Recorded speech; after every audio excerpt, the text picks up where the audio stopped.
I'd like to welcome everybody and please ask you to sit down. Don't fall. That's okay. He can have a few minutes. I'll talk. I'll try not to sing. Thank you all for coming. As part of, you probably don't need a welcome at this point to the Martha's Vineyard Book Festival, but part of my job is to say thank you so much for coming, and do go and spend some money on books, refreshments, swag, whatever. So I know we're going to give AV a little bit more time to get, you guys are ready, great. So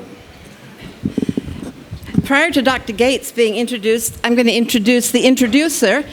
That's Marc Favreau. Marc is an executive editor at the New Press, acclaimed author of Crash, The Rise and Fall of America During the Great Depression, and co-editor with Ira Berlin and Stephen F. Miller of Remembering Slavery. African Americans talk about their personal experiences of slavery and emancipation, and also the editor of A People's History of World War II, the world's most destructive conflict, as told by the people who lived through it.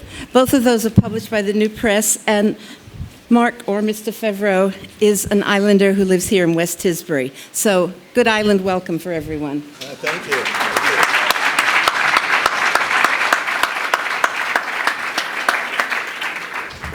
Thank you, everybody, and good afternoon. I am indeed a year-round island resident, but I have the daunting task of introducing Professor Henry Louis Gates Jr. on what feels like his home turf.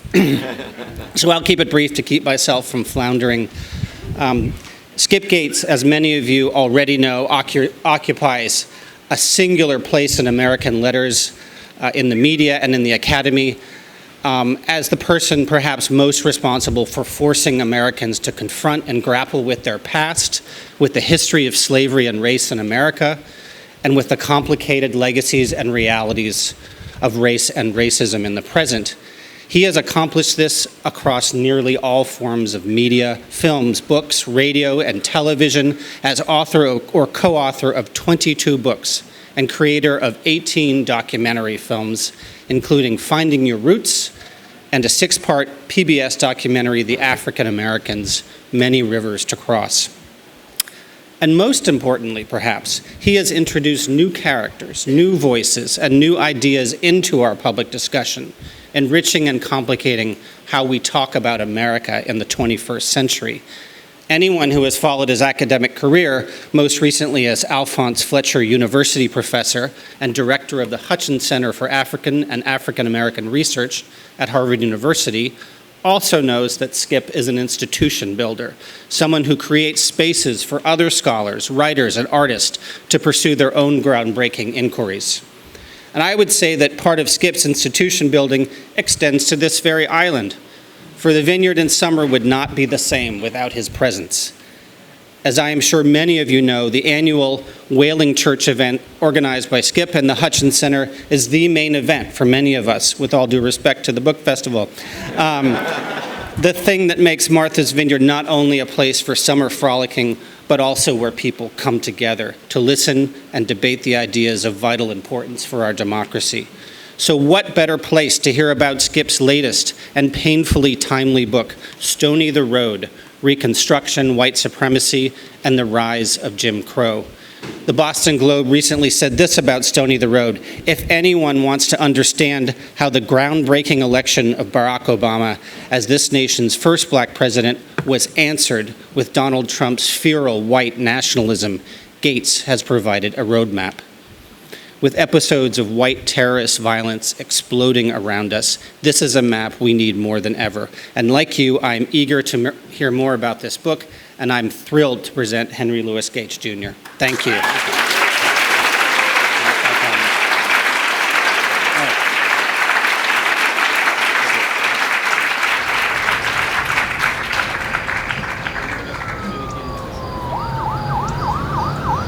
On the evening of June 17, 2015, a stranger walked into an historic black church in Charleston, South Carolina, known as Mother Emanuel. He prayed with the Wednesday night Bible study group for almost an hour. Then, he opened fire. We have 9 victims, and I do believe this was a hate crime. Friends say the 21-year-old high school dropout was a loner, an unabashed racist with a deep hatred for black people. He just said, I have to do it. He said, you rape our women and you taking over our country. The massacre in Charleston touched off not only a debate over the Confederate flag, but it touched off a debate all over the country. How did we get here? And why is this happening? It was easy, I guess, to think of that as a singular horror. And it was convenient, I think, to think of it that way. Unless you really wanted to understand how this could happen. And then that meant that you had to get into the history. Most of us know that our country fought a civil war in the 1860s. But less is known about what came afterward, the chaotic, exhilarating, and ultimately devastating period known as Reconstruction.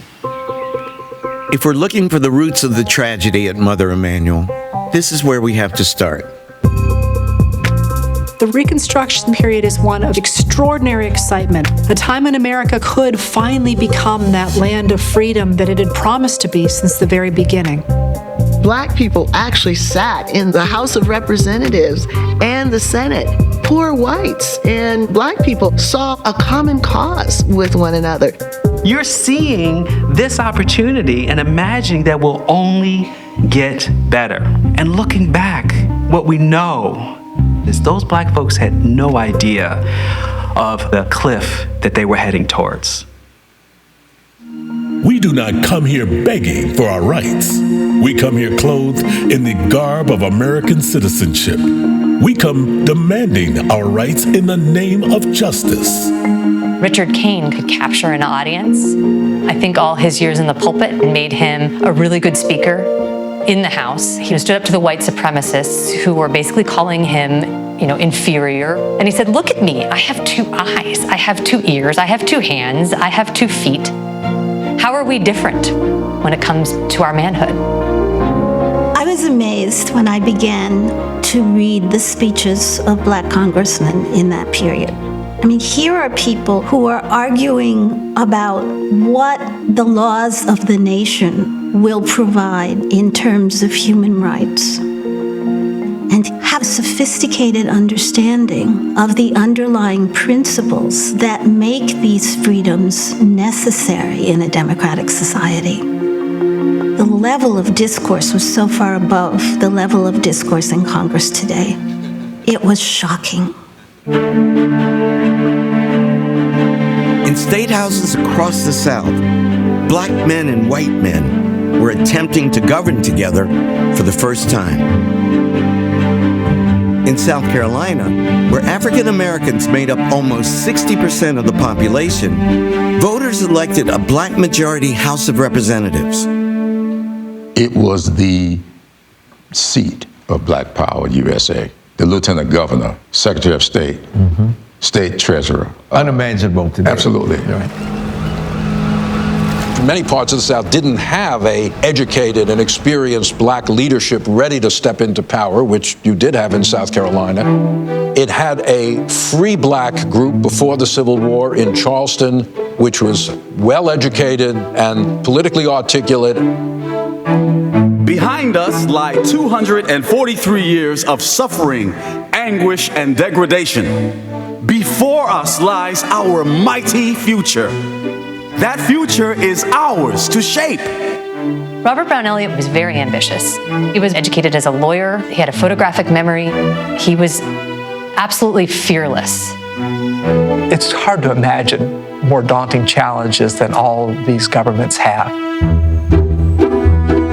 Some parts of the South had really been devastated by war.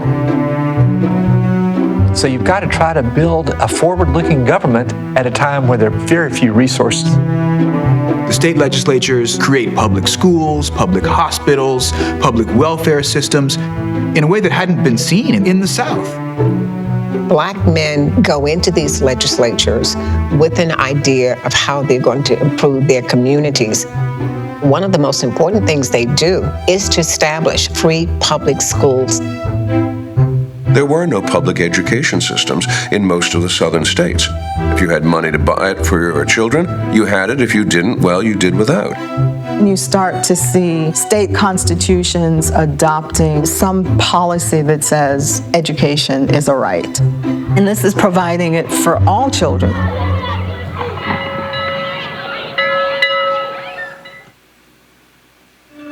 One of the most tragic aspects of Reconstruction is that the more African Americans achieve, the more they put their lives at risk.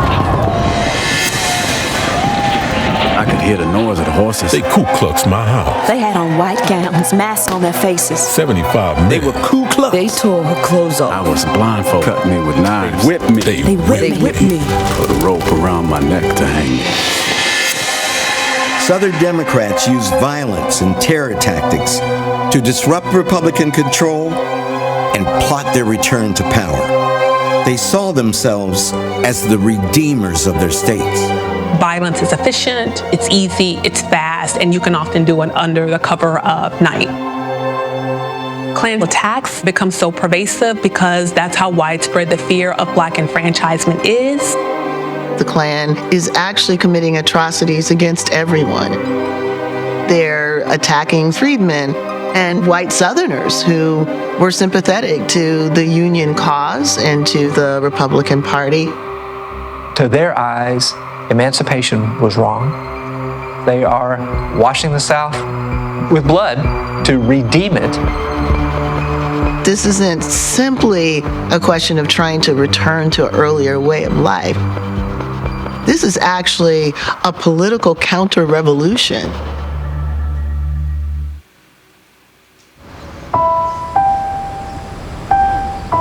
"12 years after the end of the Civil War, Reconstruction was dealt a devastating blow. You might even say it was overthrown. The Southern Democrats took their states back one by one. The 1880s is a kind of a twilight zone between Reconstruction and the full implementation of the Jim Crow system. Black people continued to vote in many parts of the South. There was still violence against them, but there were still some black people holding office in many parts of the South.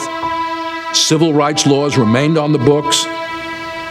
One of the cruel ironies of Reconstruction is that black people could claim certain rights in the 1870s that they would have to fight to reclaim in the 1960s. Thanks to the Civil Rights Act of 1875, African Americans were guaranteed equal access to hotels, restaurants, theaters, and public transportation.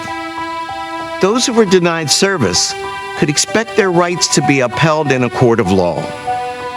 But all that was about to change. Ida B. Wells, a child of slavery and Reconstruction, taught in a segregated school outside Memphis, Tennessee. Being denied access to the all-white first-class car on a railroad trip would propel her to the front lines of civil rights activism. One day, while riding back to my school, I took a seat in the ladies' coach of the train, as usual. The conductor came along to collect tickets.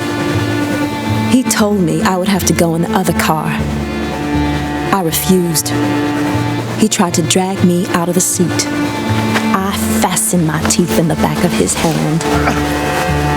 He got the baggage man to help him, and they succeeded in dragging me out. White ladies and gentlemen stood on the seats applauding the conductor for his brave stand. She challenges segregation on public transportation decades before we would ever hear the name Rosa Parks. She sued. She won in the lower courts, but the railroad appealed the decision, and when the court case went to the Tennessee State Supreme Court, Ida B. Wells lost. W.E.B. Du Bois summarized Reconstruction in one sentence. The slave went free, stood a brief moment in the sun, and then moved back again toward slavery. Yet African Americans had tasted freedom. They had begun to acquire land, build schools, and create social institutions of their own. And though the tide was turning, they refused to give up. on the promise of Reconstruction.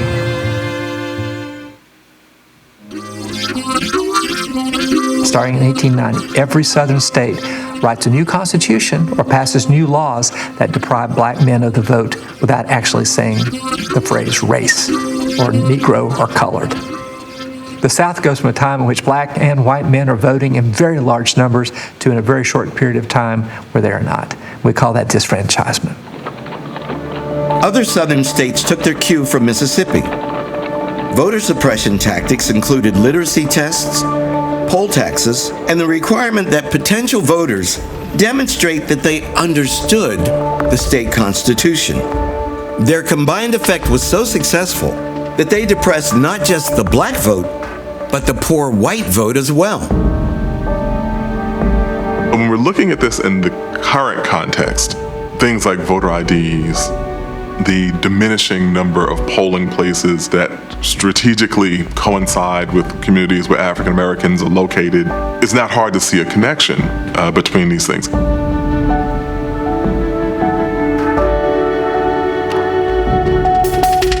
The disenfranchisement of African Americans in the decades after Reconstruction didn't exist in a vacuum. The propaganda campaign to rehabilitate the reputation of the South commenced almost as soon as the Civil War was over, with the publication of a book called The Lost Cause. The Lost Cause argued that the intentions of the Confederacy had been righteous and admirable, in spite of its military defeat. 30 years after the war, this idea took on a new life. The Lost Cause became the ideological justification for white supremacy. Get to the 1890s. The Lost Cause became not about loss at all. It became a new kind of narrative about the victory over Reconstruction. There's a kind of entire mythology associated with what Reconstruction was attempting to do, that it involved the subordination of the white population by the black population, that the Reconstruction legislators were ignorant, venal, or worse, predatory. The Dunning School, for example, named for a Columbia University professor who was hell-bent on proving the point that black people were incapable of self-governance and that Reconstruction had been a big failure and a big fiasco. It was all wrong. So it becomes this way of justifying and making a case for why you need Jim Crow. The Jim Crow system isn't just a series of laws. It's a set of beliefs, philosophies, attitudes, and even stone monuments.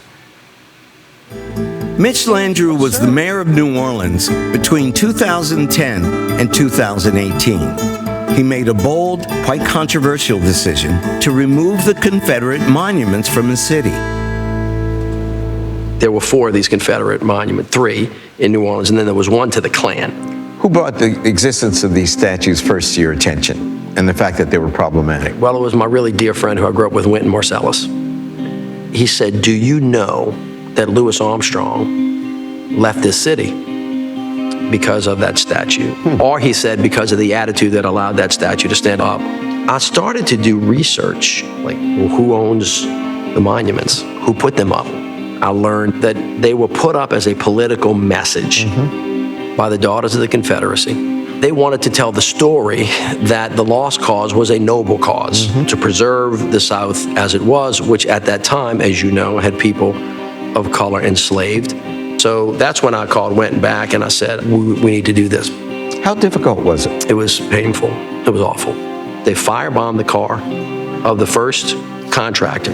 We're in the second decade of the 21st century now. Wow. They firebombed his car. And the people that were taking it out, they would put masks on because they would get death threats. Mitch, did the vitriol that you encountered, the depth of the vitriol, surprise you? Yeah, shocked me, actually. It saddened me, and I was sad for our country. Well, how do you reconcile your own Southern identity with history? I mean, slavery is the worst thing that's happened in this country. As a Southerner, I kind of get tired of the rest of the country looking down on us, saying everybody down there is backward and racist and can't read and write. That's not who we are. But we have to confront the truth, which is what the Civil War was designed to destroy the country over the cause of slavery. It is not a condemnation. It is a reckoning of how we can get better over time, and we can't do it if we don't recognize that what we did in the past was wrong. Confederate monuments were only one form of lost cause propaganda that spread across the South in the 1890s.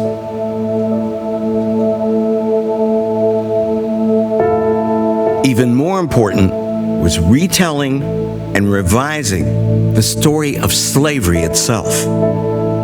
You get a proliferation now of images of slavery, which are more nostalgic. The lithograph printmakers publishing images of the old plantation with happy children, black children playing, and an older guy playing a banjo.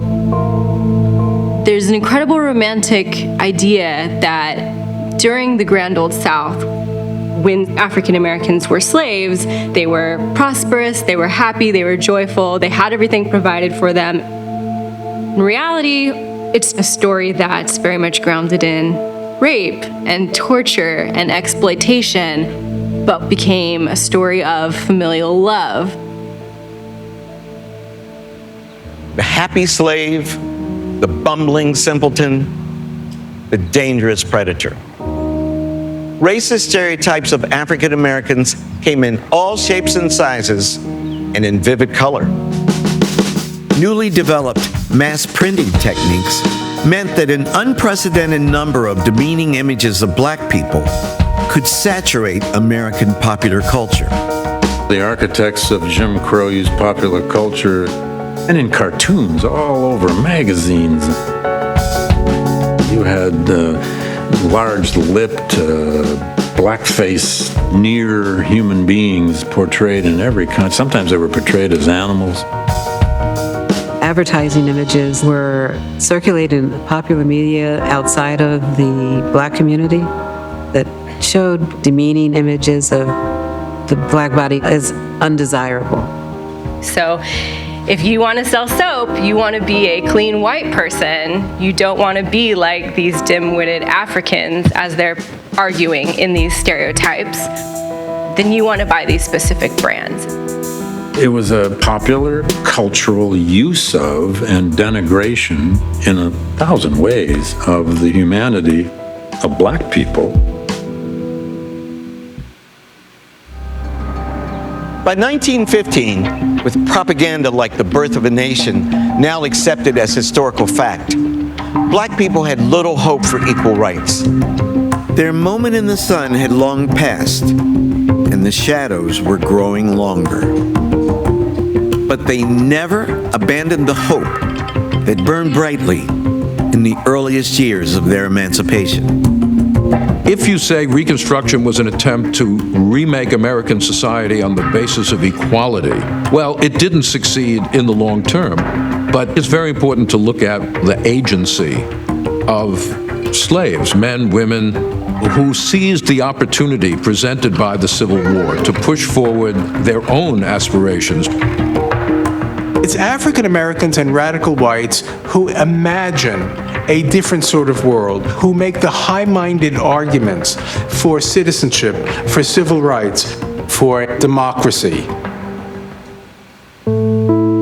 People like Ida B. Wells, W.E.B. Du Bois, Frederick Douglass knew that they were talented and fully the equal of whites, and they just could not accept this sort of second-class citizenship, and each generation would kind of come to this conclusion again and again, and they would keep on fighting.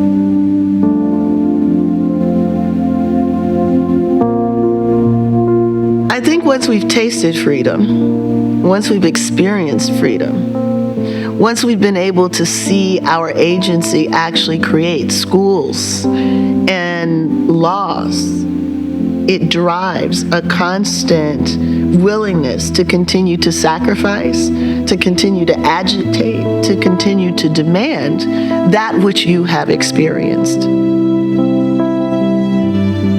When we look around the world today, we see dynamics and elements of inequality, and we need to have an explanation for it. If you don't know the history of Reconstruction, if you don't know what was tried and then dismantled, then your inference about why we still have these problems is it's a problem with the people. It's a problem with their work ethic, their family structure, their values, rather than it's a problem of an unfinished revolution, which Reconstruction was. If we define Reconstruction as the process by which our country tried to come to terms with the abolition of slavery, you might say it never ended, because we Americans are still grappling with what it means to be a truly multiracial society with genuine equality for all.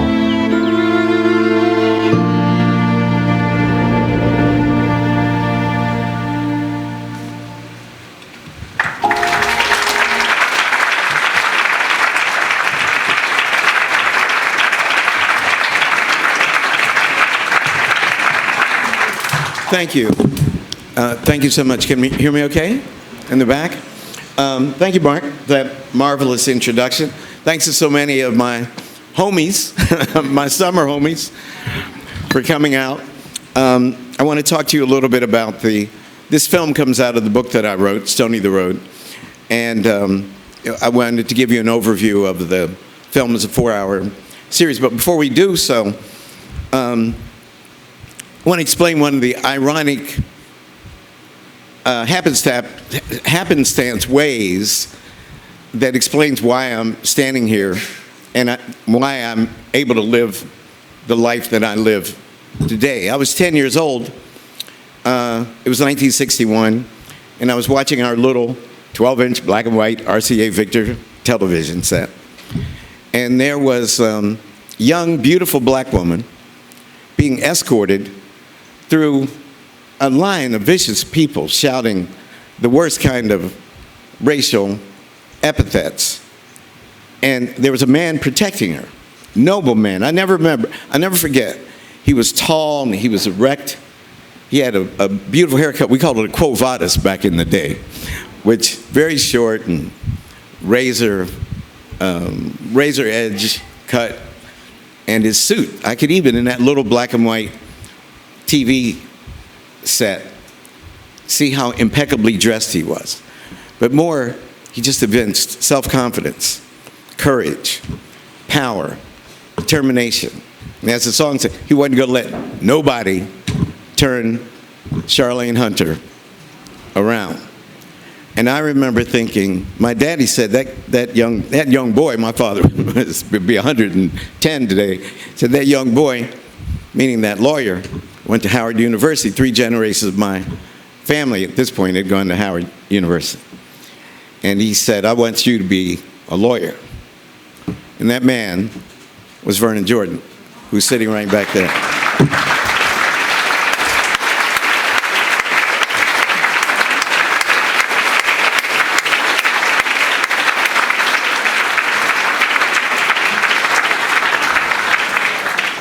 And one day after President Bill Clinton was elected president, my family started coming to the Vineyard in 1981. And, we didn't have any money. We would stay for a week. If we could afford it, first a week. At one rental, then move, slept over 2 little kids to another. Then eventually we moved up in economic security. And, one day I get this invitation to come to dinner with Vernon and Ann Jordan at the Bridge House. Now, some of you know the Bridge House. Out here, Menemsha, when you go down the hill, you see Quitza Pond on the left and the Atlantic on the right. It's a magical spot. I think it's the most beautiful area of the Vineyard, and I'm an Oak Bluffs man now. I live in West Tisbury. I love all parts of the Vineyard, depending on where I am at that particular time. So we drive up here, and everybody's parked right here at the library in the community center, and they take buses. I didn't know what was going on. And we get down to the Bridge House, and it was a celebration of the first birthday on the island of the President of the United States, William Jefferson Clinton. And I found myself seated between Hillary Clinton and Carly Simon, and I said, that young man who escorted Charlene Hunter in 1961 is one bad dude. So I'd like to thank Vernon Jordan for all his love and inspiration and friendship. He is a person that I deeply admired and consider. I trust Vernon. I wouldn't make a move in my career without asking him his opinion and, whether I liked it or not, following his advice. But give it up one more time for Vernon Jordan.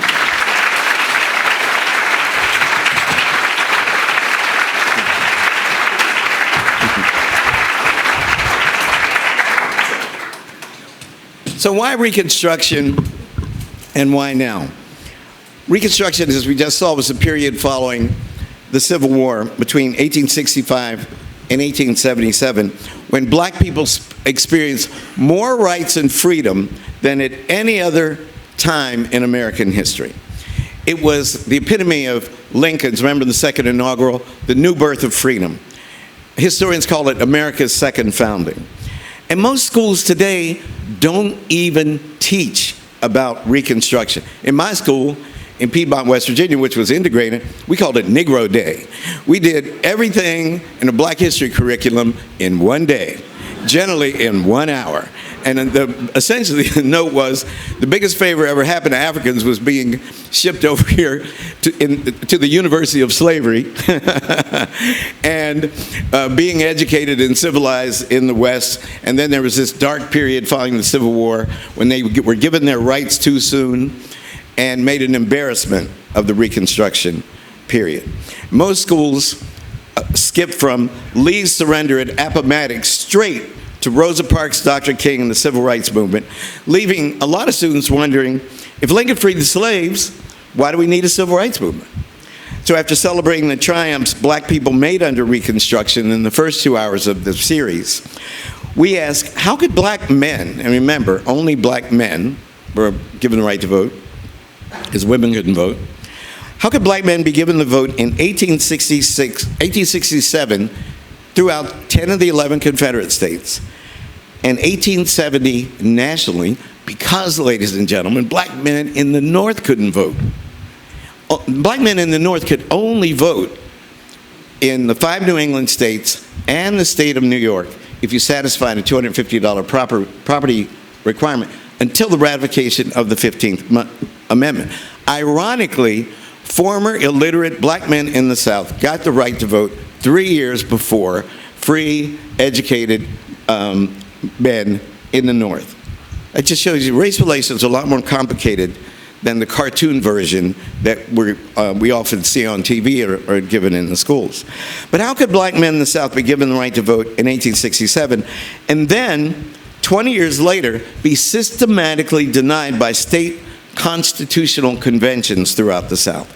How could America fight our costliest war in our history, the cost of 750,000 lives, yet see Jim Crow established as a law of the land by the Supreme Court of the United States and other forms of economic neo-slavery called sharecropping, effectively creating a de facto apartheid state just 31 years after the end of the Civil War.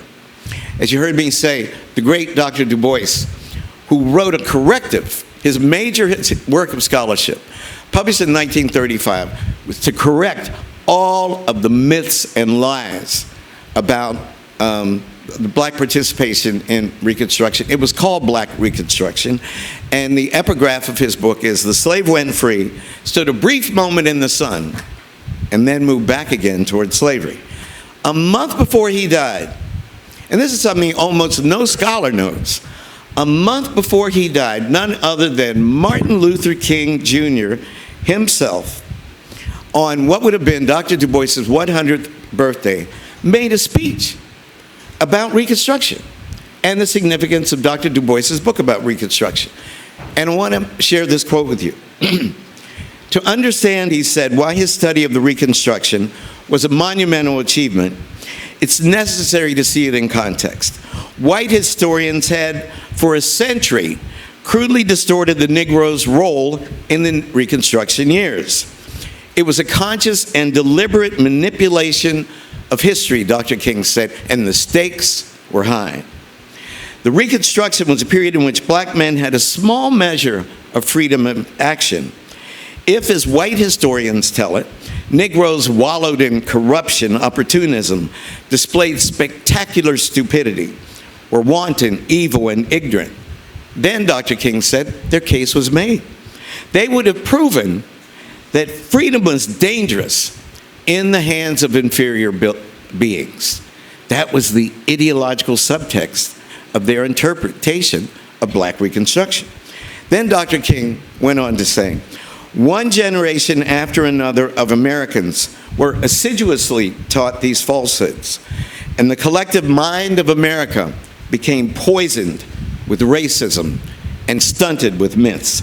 Understanding Reconstruction and its rollback is pivotal to understanding the history of race relations in America historically, but also what we see unfolding in our society since the day Donald Trump was sworn in as President of the United States.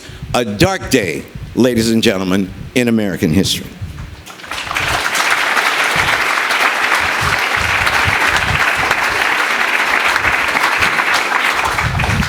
Even black people don't know that much about Reconstruction. In Finding Your Roots, I did the family tree of John Lewis, and one of my heroes. I showed him the voter registration card for his great-great-grandfather from Alabama. He registered in 1867. And then I looked at him and I said, John, by my calculation, no one in on your family tree voted between your great-great-grandfather he voted in 1868 for Ulysses S. Grant. No one in your family line voted between your great-great-grandfather and the passage of the voting rights in 1965 because of the rollback to Reconstruction. John stared at me, and you've seen it on TV. His head, boom, just fell to the table, and he wept like a baby. Chris Rock. How can you compare Chris Rock and John Lewis? Well, I also did Chris Rock's family tree. I showed him the fact that his great-great-grandfather was elected a member of the South Carolina House of Representatives in 1872. And he looked at me and he said, if I had known this as a kid, this would have changed my life. And I thought it was a joke, because he's so funny. He said, no, I'm not joking. I went to my mother and said, I want to grow up and be a politician. And she said, black men can't grow up to be politicians because of the nature of American racism. And he said, had he known that, it would have changed the whole course of his career. And then he wept like a baby. So I wanted to do a film and write a book restoring our consciousness about Reconstruction, because it's been lost to history. I'll give you a couple highlights and then a couple summaries of the downside, and then we'll open it up for questions. Remarkable, brilliant highlights that we forget. The redefinition of citizenship and the rights of black people and all Americans through civil rights laws and constitutional amendments. The 13th Amendment, ratified December 6, 1865, abolished slavery. It wasn't the Emancipation Proclamation that abolished slavery. It was the 13th Amendment. The 14th Amendment, ratified in 1868, established birthright citizenship. You ever wonder why America is one of the places where if you're passing through and you happen to have a baby, the baby is automatically a citizen? Because Charles Sumner and the abolitionists couldn't figure out how to make these former slave citizens. And they came up with birthright citizenship for that reason. It was brilliant. Due process, equal protection of the law, all that is enshrined in the 14th Amendment. And the 15th Amendment, which gave black men the right to vote. And even before the 14th and 15th Amendments, there were key acts of Congress. The Civil Rights Act of 1866 passed over Andrew Johnson's veto. It first established birthright citizenship, which then becomes a constitutional amendment, and stated that black people must enjoy the same rights as white people. and it granted federal officials the authority to prosecute anyone who violated this new law. That law remains on the books today. And then Congress passed 4 Reconstruction Acts in 1867, 1868, over President Johnson's veto.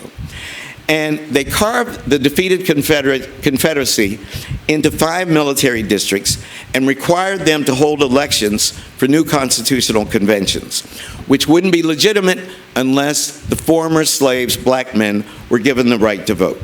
And they also had to ratify the 14th Amendment.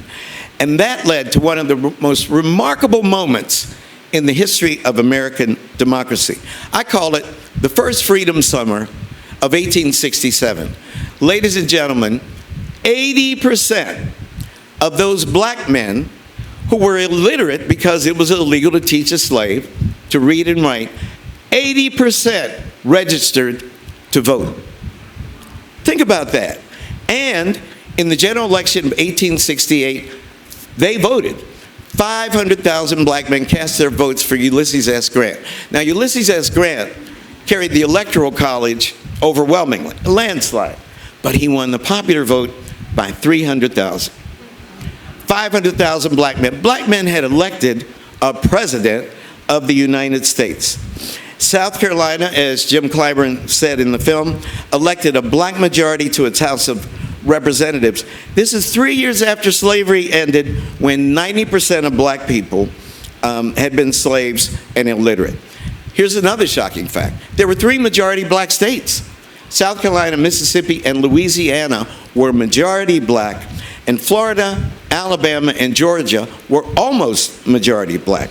So the potential for black political domination, almost like a black republic within the republic, was seen as a very real threat to black power. Between 1870 and 1877, 16 black men are elected to the Congress, 2 to the United States Senate, and by 1900, there were a total of 20 black representatives elected to the House, and 2 black men elected to the Senate. 2,000 black men were elected to public office at every level throughout the South. And the black community built schools, reunited families, built churches, and founded the historically black colleges and universities which thrive today. But these black games did not come without a cost. White supremacy morphed in the face of this manifestation of black power. It freaked people out. Nobody dreamed that these black men would actually take the perquisites of citizenship seriously. There were 8 major massacres between 1866 and 1876, starting in Memphis in 1866 and culminating in Hamburg, South Carolina in 1877. 3,724 black men were lynched between 1889 and 1930. Slavery had ended, but cotton remained the leading export in the United States through the Great Depression, and somebody needed to pick that cotton, and they needed to pick, needed for those people, if not to be free labor, then almost free labor, and that led to the invention of sharecropping. And also the need for cheap labor led to vagrancy acts that allowed idle black men to be imprisoned and sentenced to work on a chain gang. Then a conservative Supreme Court. The Supreme Court eviscerated the Reconstruction Acts, and as every lawyer in this room knows, through a course called Crookshank in 1876, and then in 1883, it struck down the Civil Rights Act of 1875. And starting in 1890, each southern state held their own constitutional convention, which was exclusively about disenfranchising those black men who could previously vote. Future Governor James Vardaman said in Mississippi, "There is no use to equivocate or lie about the matter." Mississippi's Constitutional Convention was held for no other purpose than to eliminate the nigger from politics, not the ignorant, but the nigger. That was 1890. And remember, Mississippi was the first state to send a black man to the United States Senate. And these constitutional conventions swept the South throughout the 1890s. And I'll give you one dramatic example of how effective they were. In Louisiana, before their state constitutional convention in 1898, 130,000 black men could vote. After that state constitutional convention, by 1904, that number had been reduced precisely to 1,342. Then finally, the United Daughters of the Confederacy.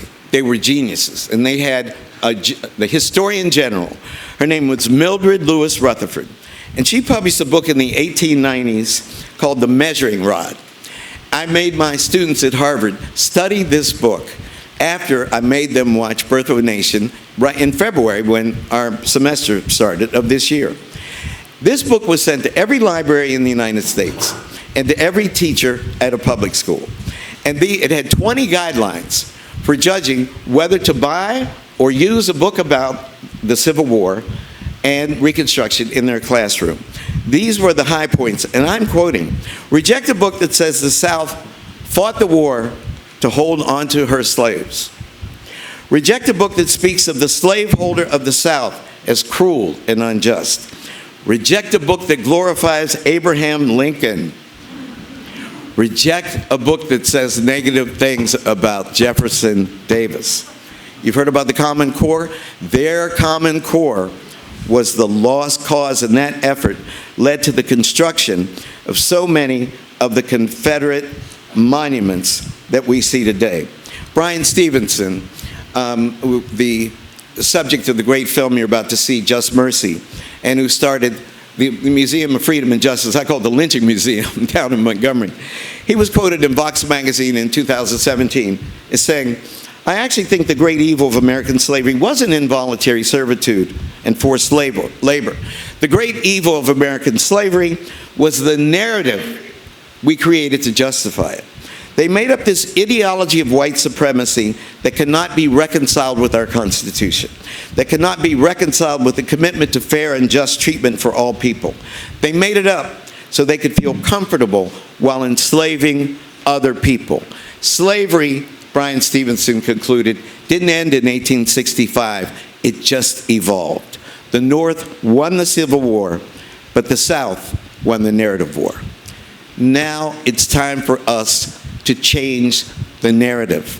We made this series to show that if we could get through, as a people, if we could get through the nightmare of the rollback of Reconstruction, through the imposition of Jim Crow, the low point, the nadir in American race relations, then we collectively, ladies and gentlemen, those of us who love truth and justice, can get through this new surge of white supremacist rhetoric, birtherism, the attack on affirmative action in the courts, gerrymandering and voter suppression, xenophobia, and anti-immigrant feelings, the new nadir in American race relations that we are experiencing today.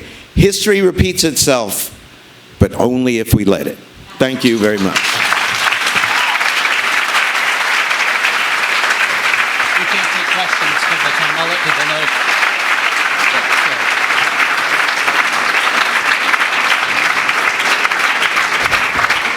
Well, thank you, Professor Gates. I'm sure many of you have burning questions. Unfortunately, I've been informed that we are over time. However, all of your questions can be answered in a wonderful new book for sale right across the grass. I commend it to you. Thank you so much. Thank you.